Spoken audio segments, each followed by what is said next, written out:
Broadcasting live from the Business Radio X studios in Phoenix, Arizona, it's time for Phoenix Business Radio, spotlighting the city's best businesses and the people who lead them. Hello and welcome to Phoenix Business Radio, broadcasting live from the Max 6 Entrepreneurial Center right here in Tempe, Arizona, where we help build businesses and connect you with the right people. I'm Karen Nowicki, and I'm the studio owner and host for today's episode, and I'm very excited to welcome back to the studio, it's been a while, my friend, Jim Hilliard. How are you, sir? Fine, thank you. I'm so glad to have you. I'm happy to be here. I feel like we thought it was before COVID that you were on with us last time. Was it, or was it during COVID?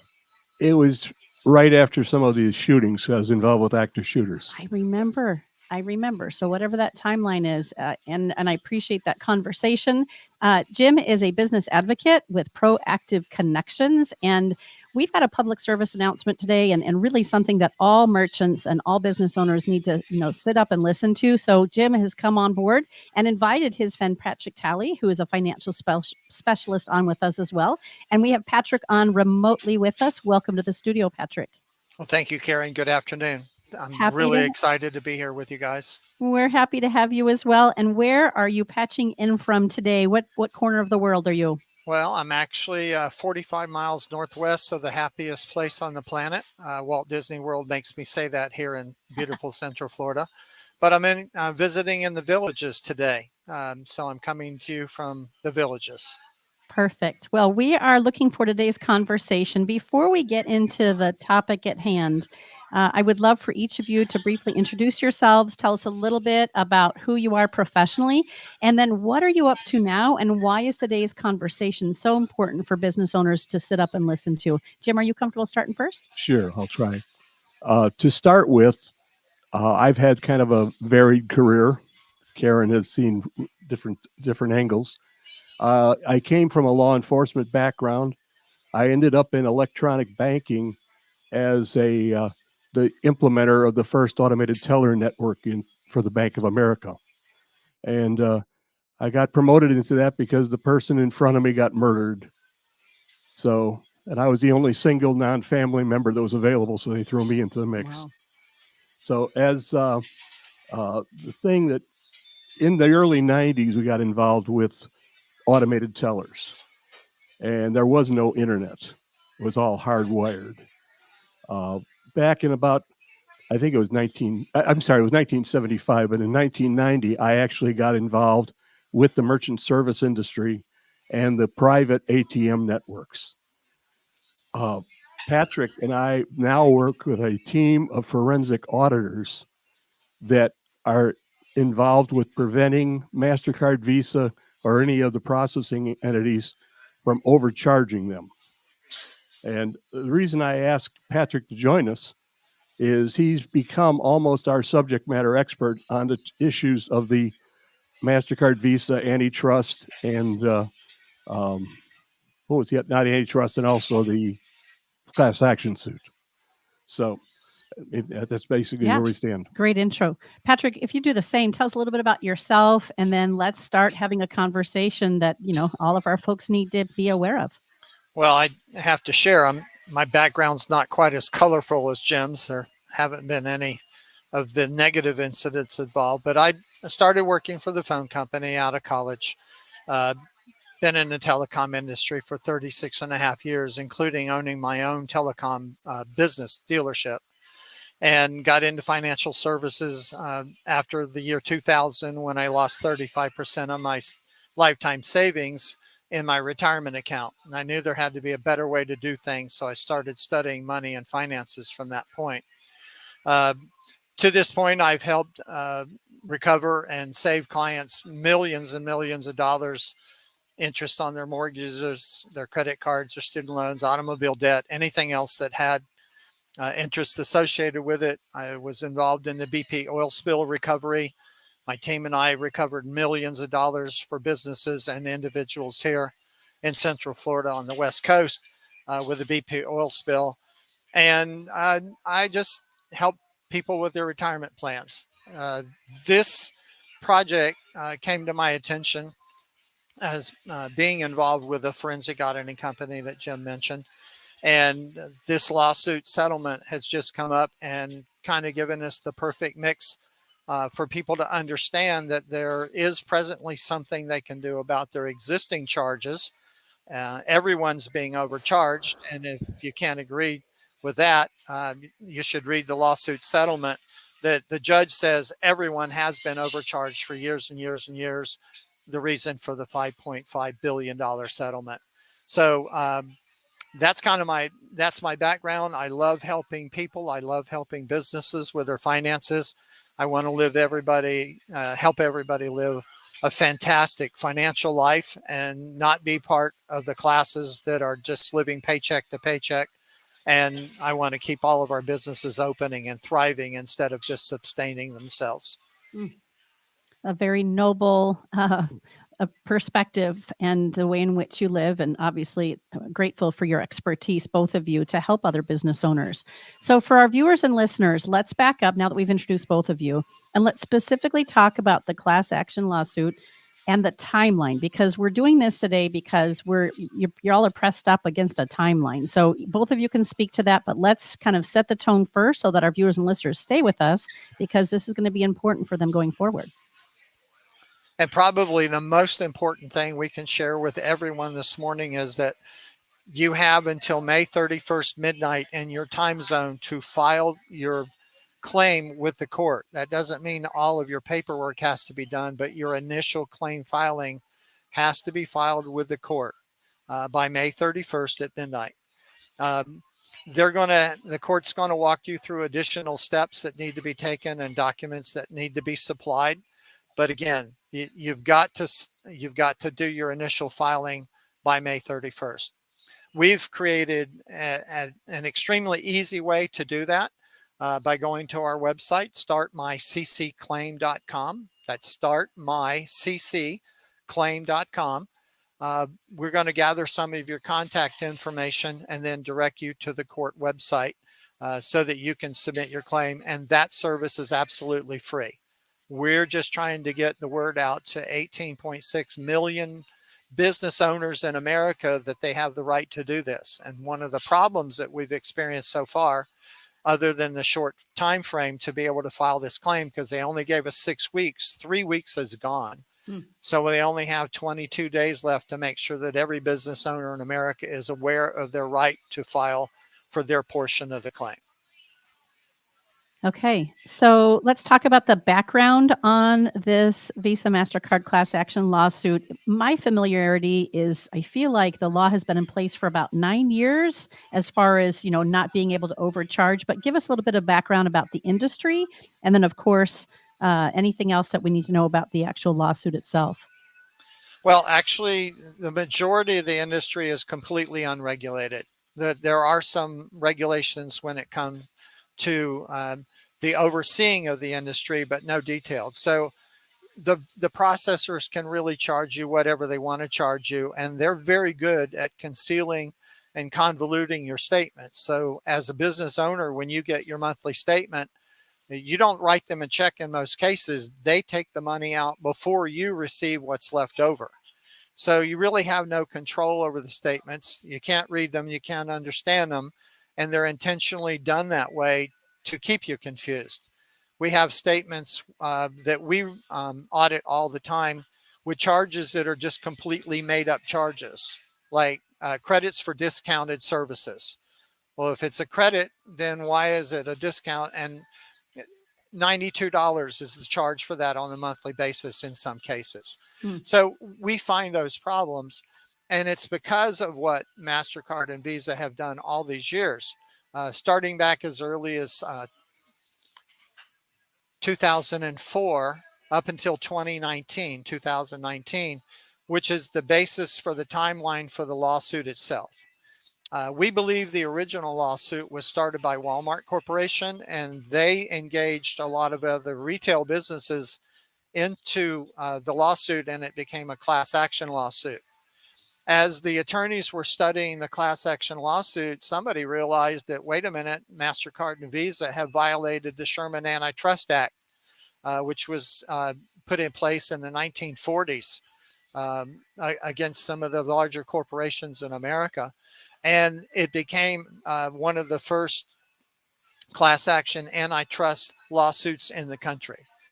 It took until 2019 to come up with a final determination, and then Visa MasterCard uh, uh, wanted to have that overturned on appeal, and that it's been in court since then, and just recently 6 years in court in the appeals court, and just recently overturned, so that now the business owners can get the money they deserve to get back from the period of 2004 to 2019.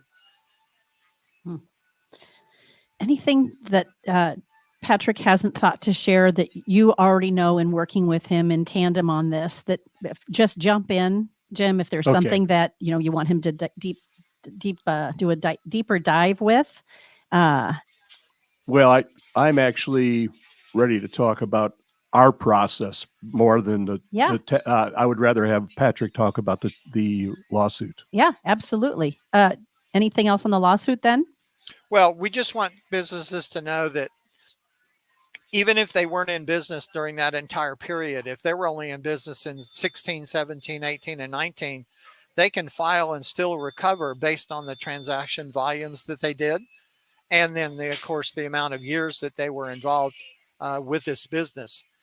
This is not a complicated lawsuit at this point. We have companies that are very willing to file the claim on behalf of a business owner.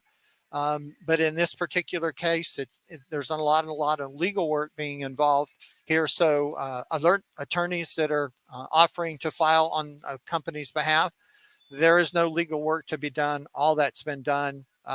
If you want to use an accountant, or if you want to use a settlement company, that's fine as well. But this is not that complicated. You shouldn't need those folks. Most of those records are going to be available that the court's going to request from you. So we just want everybody to know that they don't have to pay to be a part of this settlement. We don't charge anything up front, and we don't charge anything for our auditing services for the portion that Jim's going to talk about as well. So there's a better way to do this as a business. And again, it's all about keeping as much money in the business owner's bottom line as we can possibly do for them. Great. So before you talk a little bit how you are working with businesses, Patrick, you mentioned that it doesn't matter how long you've been in business, right? I'm wondering size of business or other, just think from the business owner's perspective. Are there any other aspects of this? Like, who is this for and who is this not for? Does it matter size? It does not matter size. Yep. If you process credit cards from 2004 to 2019, you can be the mom and pop corner convenience store out in Timbuktu. Okay. And again, it ranges all the way up from mom and pops to franchises, to individual business owners, to corporations. We're working a lot with hospitals because we do a lot on the auditing side with hospitals themselves, even Major League Baseball. So it doesn't matter who you are. If you accepted credit cards between 2004 and 2019, you qualify and you're eligible to file for your portion of the claim for this lawsuit. Okay, great. Great. Now, the one thing Patrick didn't mention is the Visa MasterCard has the ability, because it's an unregulated industry, to change exchange rates. I believe they modified their exchange rates, 7 times last year? Yes. And in some industries up to 9. Okay. And usually that's only done a couple of times a year. And it's really odd that the exchange that was done in April, they do that during April and October when businesses are really busy thinking about their taxes and their personal taxes. So they make the interchange increases during those times normally. During COVID, they kind of slacked off because businesses weren't doing as much volume and they were afraid of losing the client. But it's interesting that now that this $5.5 billion lawsuit has been announced, that the interchange exchange increase in last month was 1.5% compared to fractions of a percent in all the increases prior to that.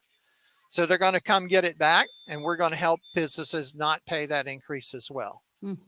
Right. And as Patrick indicated earlier, when they have these rates that go onto these fees, they're done on the transaction itself. And so it's usually in basis points or 1/1000ths. And as a result, it rounds off to 2 decimal places and you don't see it. Mhm. However, it adds up. And one of the things, and I looked at these kind of records back in the 90s, and that was my job, and I had a hard time figuring it out. So what we do as an organization, I'm about to lose my headset, is we analyze on a monthly basis every line item on our clients' merchant statements. We look for, are they correct charges? Are the extensions? We've seen some errors where there were 0 transactions and they still charge $92 or $93. And nobody can explain it, but we found it and nobody sees it. So we'll look for errors that are errors or fraudulent charges, created charges. We will come to the client at the initial part of the business and explain what we see we can do for them. And quite frankly, if we can't save the client $1,200 a year, we will not engage, but we will tell them the things they should look into. Now, it's very important to note, and Karen, you have some background in the credit card business, that the statements made by the sales rep aren't necessarily what they see on their statements. Right. And so what we looked at was, how do we protect the individual merchant? And with our capabilities, we have, I believe, over 20 forensic auditors now, and over $1 million worth of software that analyzes this. And I think, Patrick, I thought you said we were doing $22 billion a quarter in analyzing. Does that sound right? Over $22 billion in transactions per quarter that we're monitoring on behalf of our clients. So, but all of our auditors are looking for ways to recover money. We also have a team that will recover the money.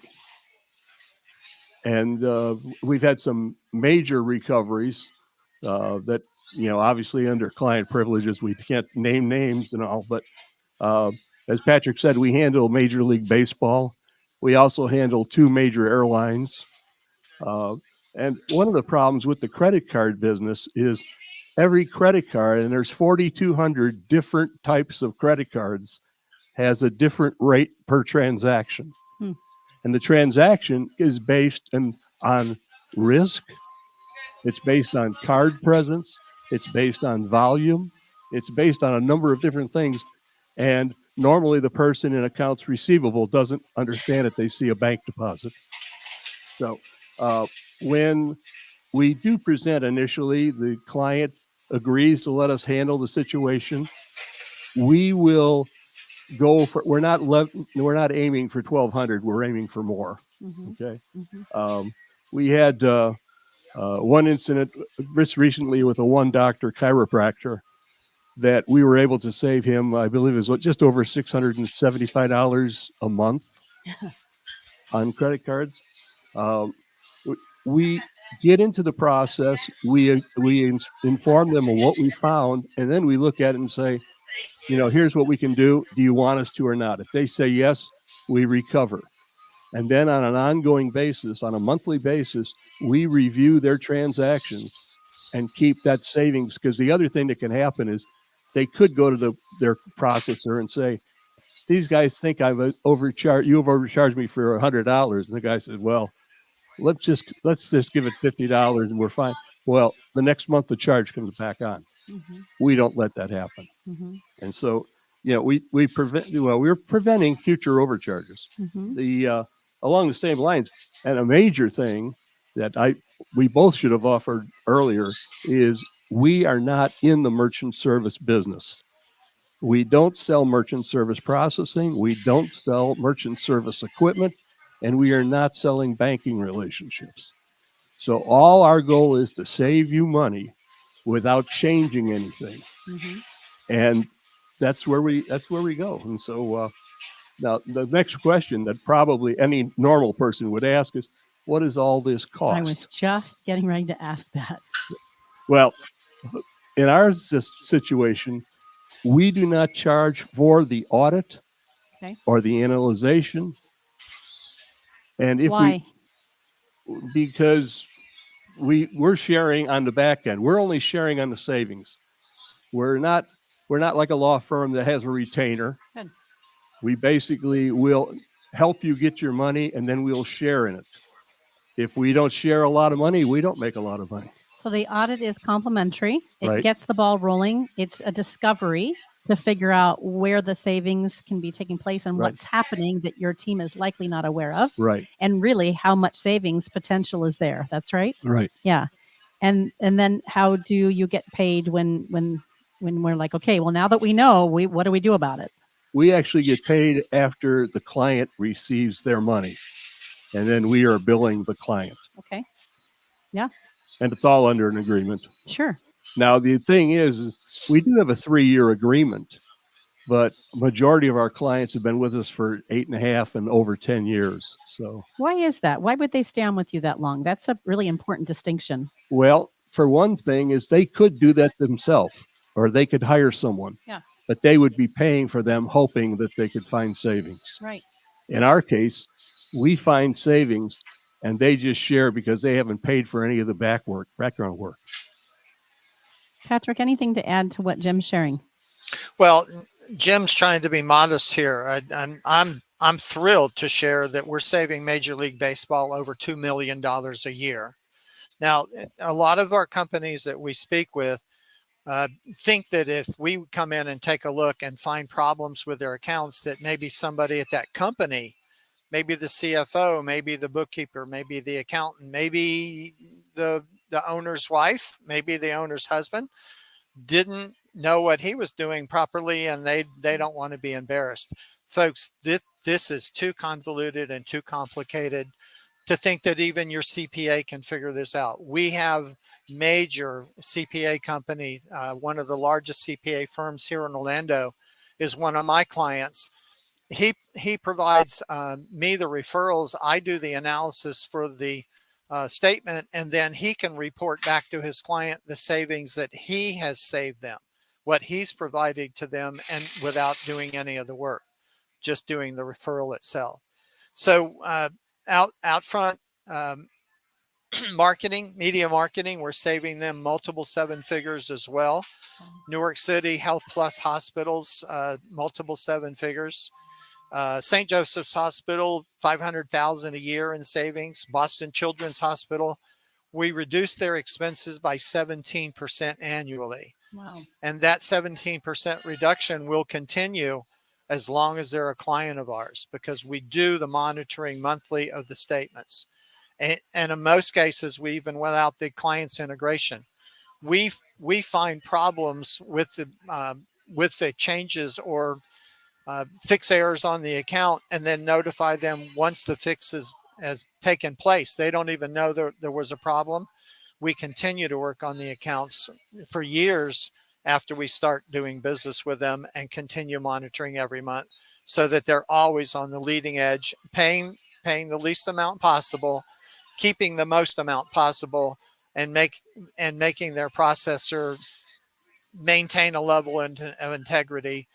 Without, we want the processors to stay in business. Obviously, this is a very important business for the American Retail Association and the American businesses. But to make obscene profits and be overcharging by billions and billions of dollars without any regulation until now is part of what we do to protect our clients moving now and into the future as well. What I'm hearing is that this is a robust enough process, and it requires enough expertise, and it makes sense that it's outsourced rather than dedicating some concentrated time from anybody in accounting and finance to expect that they can handle this aspect of the finances on behalf of the business, in addition to everything else that they do. That's actually true. And depending on the size of the business itself, how many locations that particular business has, we offer all of our clients, from the smallest to the largest, a dashboard where they can log on and they can look at the health and wellness of their merchant services accounts at every one of those locations. So if there are things that we need to fix at 2 or 3 locations that are fine at the others, we can focus on working on those locations to bring them up to the same savings that we've created for all the other locations. So yes, this is a very robust business. We've saved our clients over $300 million in overcharges and fees in the last 18 years. And we're very proud of who we are, what we do, and how we do it. So this has been something that obviously you've been working on and doing on behalf of businesses large and small for a very long time. Yet this class action lawsuit really has only been, it's got did you say 6-month window, and 3 months have already passed? 6 week window. Sorry. Right. No. And this is why it's so important. It's a 6 week window. Yeah. 3 weeks are gone. Okay. And again, the last 3 weeks up until May 31st at midnight in your time zone is the last chance that you have to file, to start the filing of your claim. Yes, ma'am. Not everything has to be done. Not all the paperwork has to be done. I just have to make sure that I have put my name in and whatever basic information is needed. And you guys have provided a link and a website for to really get that started very easily. You've shared that earlier. Let's have you share it again. Yes, ma'am. The link there is startmycclaim.com. Okay. And once we get on there, there's just going to be basic information, just to at least get us started. And then the rest of the documentation, you'll let us know and help us navigate that as at the same time that you're helping us with perhaps an audit. Right. And we do have a customer service organization that the number will be available on the documentation. If we have any questions, we've got people there to help us. Yeah, but there's also links. And Patrick, correct me if I'm wrong, there's links into some very detailed court documentation that is good if you're an insomniac. Mm-hmm.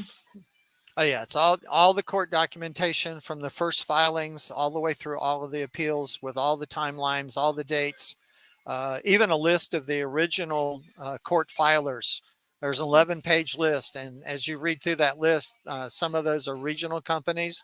But again, Walmart, being a national organization, was a part of that original court filing itself. And then it became a class action, and then it became an antitrust lawsuit. Mm-hmm. Yeah. And here in the Arizona area, Scottsdale, city of Scottsdale and the city of Phoenix were on the original complaints. And part of my challenge in the next 3 weeks is to get the city managers of every other city to complain. Okay, well, let's take this interview and make sure that they have a chance to at least keep an eye on what you guys are doing. And again, nothing but filing, right? The first step is to simply file and put your name in and not miss that window. Because if you miss that window, there's nothing else that can be done on this particular class action lawsuit, correct? And it's a 1-page online form. Just a 1-pager. Okay. We're going to explain what you need to do so that we can help you in the future, and then refer you to the actual court website.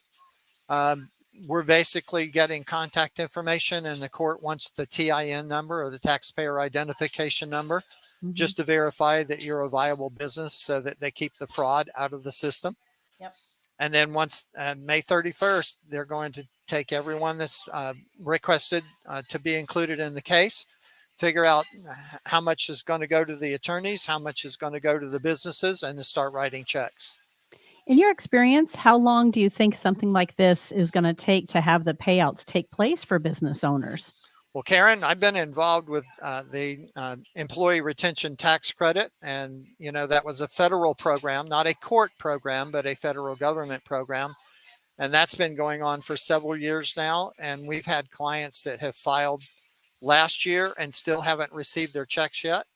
I don't expect this type of filing to be anywhere near like that because it's all being taken care of, and all the work is being done by the court itself. So I would hope 90 days probably to get a check. But again, we're dealing with the government and the court system. So that's just, it could be sooner than that. It could take longer than that. We just don't know at this point. Okay. Yeah.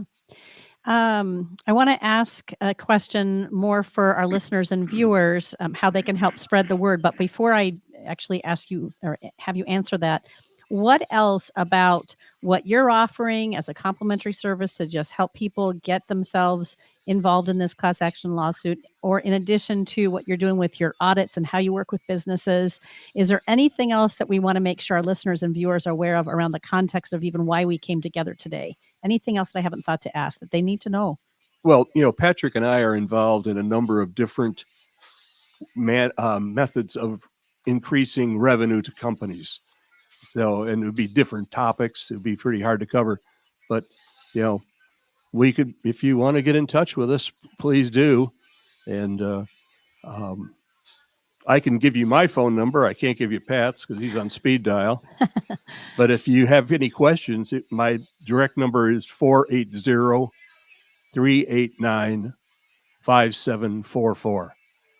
And to set your expectations, I'm usually on the phone, so you probably will talk to my voicemail first. Hey, it's a start and a great way to get in touch with you. Thank you. Not everybody is always so generous to just put themselves out there.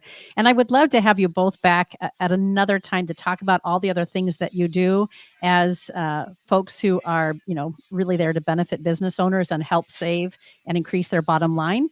Let's focus, and I know that you are alluding to that. Let's just focus on today's topic. Patrick, anything else that we want to make sure that we cover around this class action lawsuit and what's taking place with Visa and MasterCard and protecting our business owners? Well, it's always better to hire an expert. I never considered myself to be an expert at anything other than business telephone systems, which I had done most of my life.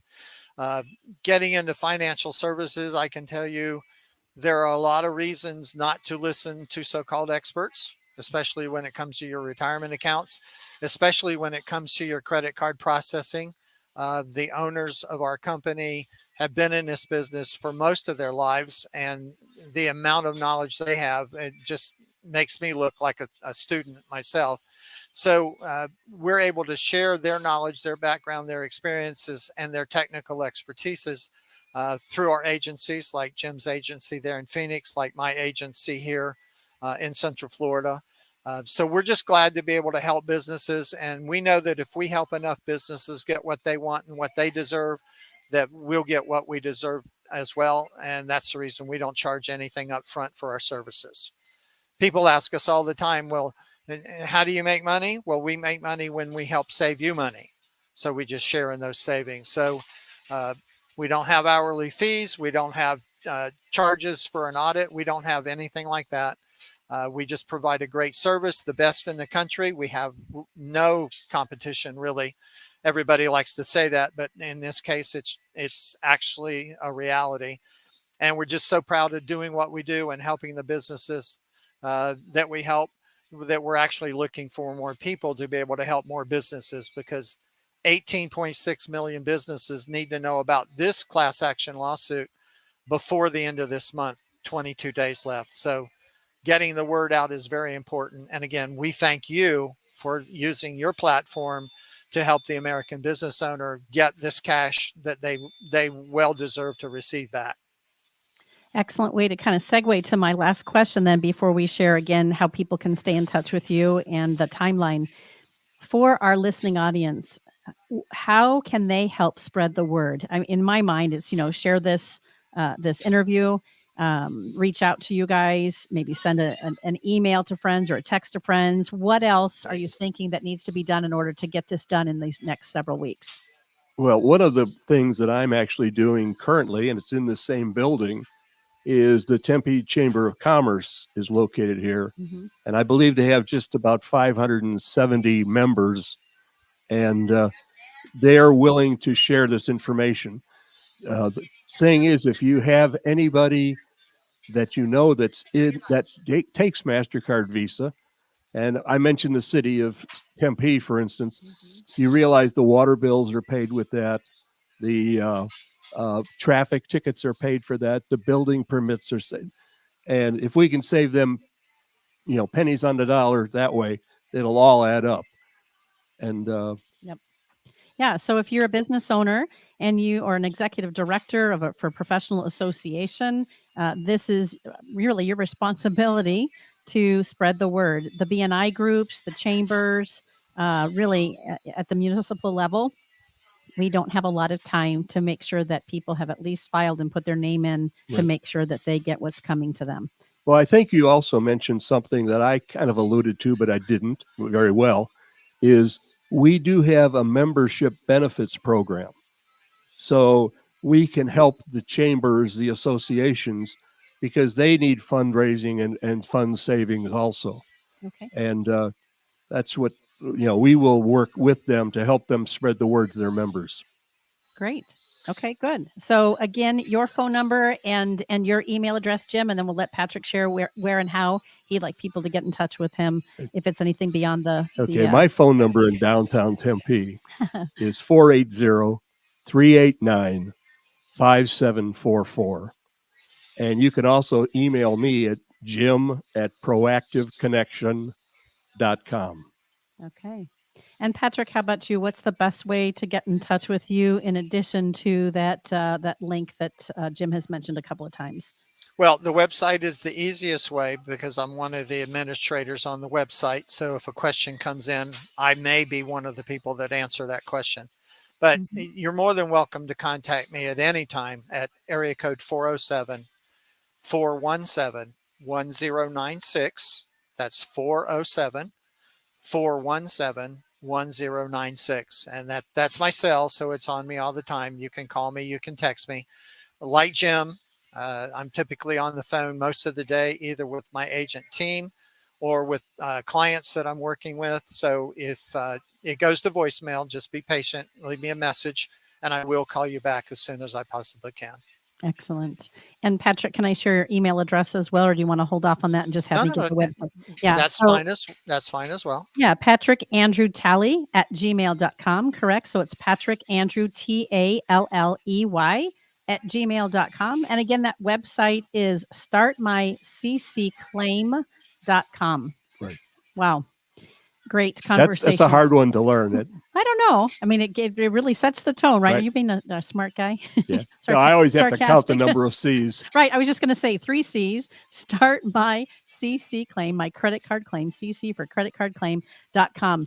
Really appreciate your professionalism, your desire to help business owners to put money back into the pockets of merchants. One of the things we talk a lot about here at Business Radio X is, conscious capitalism, finding a stakeholder win for everybody involved, the vendor, the client, the customer, the business owner, the community, whoever it is. And you guys are living examples of that. And I much appreciate your time and your expertise today.